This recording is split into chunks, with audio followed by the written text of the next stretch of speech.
Good morning students. Indian traditional textile में आज हम लोग लेंगे जामदानी। जामदानी जो शब्द है वो दो शब्दों से मिला है और ये पारसी शब्द है। ये दो शब्द हैं जाम, जाम का मतलब होता है फ्लावर और दानी का मतलब होता है बेस यानी कोई पॉट।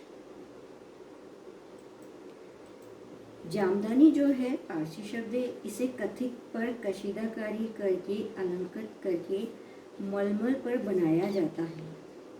मुख्य रूप से जाया के यूज में आने के कारण इसका नाम जामदानी बना। जामदानी जो है वो जाया इसका लूम है जिस पर कि पहले ये बनाया जाता था, लेकिन बाद में इस प्रकार के साड़ी, पट्टे, दुपट्टे, चकारे आदि भी बनने लगे थे। जामदानी में अलंकरण ताने में एक के बाद एक बुनकर किया जाता है। बनारस के कारीगर इस तरह से बुने हुए अलंकरण को दमपच की बुनाई भी कहते हैं। इस ढंग से बुने हुए कपड़े में भांति जमे हुए कपड़े की सतह जमी हुई होती है, अतः इसमें पूरी प्लेन डिज़ाइन होती है। जामदानी में पूरी सफ़ेद रंग की जमीन पर सफ़ेद रंग के एक्स्ट्रा वेब धागे से बुनाई के समय ही डिज़ाइन डाली जाती है। इस प्रकार मोटे व महीन सूत के माध्यम से सफ़ेद रंग के दो रंगों के द्वारा अधिभूत प्रभाव उत्पन्न किया जाता है। कभी कभी सफ़ेद सूत के साथ साथ रंगीन धागे, जरी के धागे का भी प्रयोग किया जाता है। जामदानी शब्द पारसी होने के कारण कुछ विद्वान इस प्रणाली को ईरान से आया हुआ समझते हैं और कुछ तुर्किस्तान से भारत आया हुआ समझते हैं। प्राचीन उल्लेखों के आधार पर अनेक विद्वानों का विश्वास है कि इस प्रकार के करघे पर भात बनाने की प्रणाली भारत में अति प्राचीन काल से चली आ रही है। मिस पीपुल जयकर, जो कि हैंडलूम एडवाइज़र भी हैं, उनके अनुसार जामदानी भारत में प्राचीन काल से चली आ रही है, यहाँ तक कि मुसलमानों के आने के पहले से ही थी। किंतु जाला जो कि जामदानी के लिए प्रयोग में लाया जाता है उसका प्रयोग काफ़ी पहले से हो रहा है, इसलिए जाले का प्रयोग ऐसा भी माना जाता है कि कहीं विदेशों से आया हो।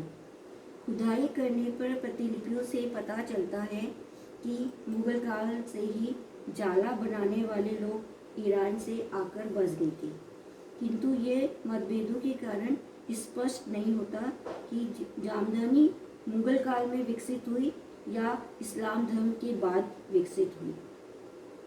म्यूज़ियम में हम देखते हैं कि मुगल केवल जामदानी ही नहीं बनाते थे बल्कि ब्रोकेड जरी का प्रयोग भी करते थे।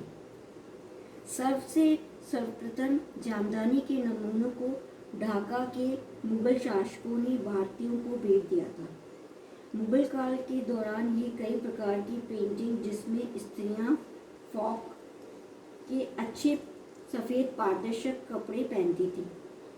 मुगल काल की राज्य की चित्रकला यह बताती है कि उस समय फाइन सफ़ेद पारदर्शक कपड़े जिसमें थोड़ा सा जरी का भी काम होता था, जो कि जामदानी होता था, जैसे कि हम जामदानी के जो चित्र में उसके डिज़ाइन को देख रहे हैं। इसमें दो राय की बात नहीं है कि आज भी जो रंग काम में लाए जाते हैं वे वीवर्स के द्वारा इस बात को बताते हैं कि यूरोप का महान व्यापारी जामदानी, जो कि बहुत प्रसिद्ध है, विदेशों से या अरब, इजिप्ट, तुर्की आदि से आया होगा या वहाँ से निर्यात किया गया होगा। इसकी टेक्निक जामदानी ढाका की है, जो कि अब बांग्लादेश के नाम से जाना जाता है। जामदानी को लूम और शटल के प्रोडक्शन भी कहा जाता है।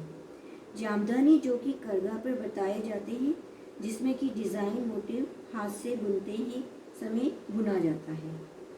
इसमें एक्स्ट्रा वेफ्ट यूज़ किया जाता है, इससे ये कढ़ाई जैसा भी लगता है। इसको बनाने की विधि टेपेस्ट्री से मिलती है, जिसमें कि छोटे शटल भरे जाते हैं जो कि रंगीन सोने व चांदी के दागों से वेफ्ट से पास करते हैं। आजकल डबल शटल का भी प्रयोग होने लगा है। डिज़ाइन को पहले ही क्राफ्ट पर बना लेते हैं और वीविंग करने के लिए 2 वीवर्स का प्रयोग होता है। शायद एक वीविंग करता है तो दूसरा उसे गाइड करता है, और जिससे कि गलती कम से कम हो। जामदानी को बुनते समय केवल बुद्धिमानी की जरूरत नहीं होती, बल्कि बहुत अधिक धर्म की आवश्यकता होती है। कपड़ा बनाने के बाद केवल वह सुंदर ही लगता, बल्कि उसकी टेक्निक भी बहुत पुरानी होने के कारण बहुत अच्छी लगती है। जामदानी की बुनाई इस तरह से है, लंबा वाट का धागा अरेंज कर लेते हैं। वीविंग के लिए वीविंग ऑर्डिनरी कपड़े पर एक डिज़ाइन का पैटर्न बनाते हैं, पेपर जो कि पिन के द्वारा नीचे की ओर कपड़े पर लगा लेते हैं और वीविंग के साथ साथ चलता है। डिज़ाइन बनाने में कोई गलती ना हो, इसके लिए यह पैटर्न को वीविंग के समय ही लगा लेते हैं। इसमें कोई शक नहीं है कि जामदानी जो है वह बहुत ही फैबुलस क्रिएशन है लूम का, जो कि ढाका की है और बहुत ही कीमती है। यह अधिकतर शादी में या कोई विशेष अवसरों पर पहना जाता है। पुरानी जामदानी अब देखने को नहीं मिलती है। मुगल शासकों के समय में भी यह जब एक ऑर्डर होता था तभी बनाई जाती थी। इसके साथ ही इसकी कीमत भी निश्चित कर देते थे। यदि कोई इसके अलावा कार्य करता था तो उसे कई पेनल्टीज दी जाती थी।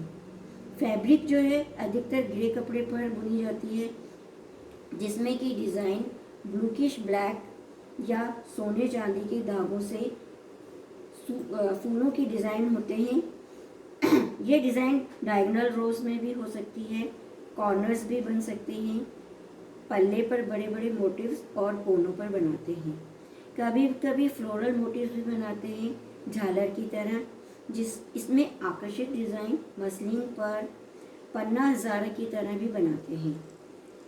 पहले ये विश्वास किया जाता था कि भारत में ये जो डिज़ाइन होती है वे पर्सी से लेते हैं, किंतु मैग्नीस ने अपनी पुस्तक एन इंडिका में लिखा है, जिसमें पता चलता है कि फिगर फ्लोरल मसलिन काम में लाए जाते हैं और बंगाल में बहुत ही कॉमन है। ये चंद्रगुप्त मौर्य के राजकाल में भी था।